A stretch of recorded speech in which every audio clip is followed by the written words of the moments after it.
अगदी जलद व अचूक बातम्यांसाठी पाहत रहा महामीडिया 24 सदैव तत्पर.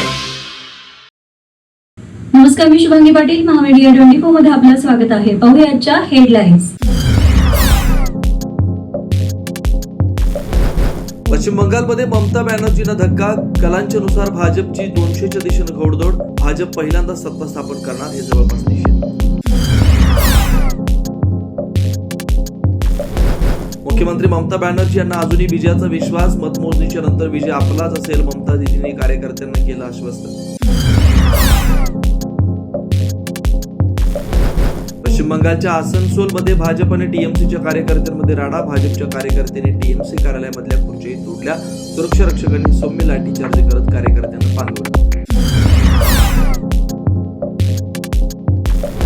तमिळनाडूमध्ये विजय थलपतीच्या वडिलांची काँग्रेसला ऑफर. डीव्हीकेशी हातमिळवणी करण्याची मागणी. सत्ताधारी डीएमकेला धोबीपछाड देत डीव्हीके नंबर 1 पक्ष.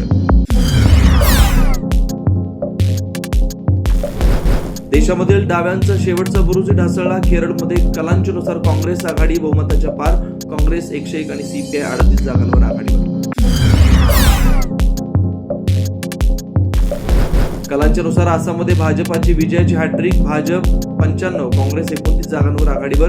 गेल्या वेळेपेक्षा भाजपच्या जागा वाढण्याची शक्यता.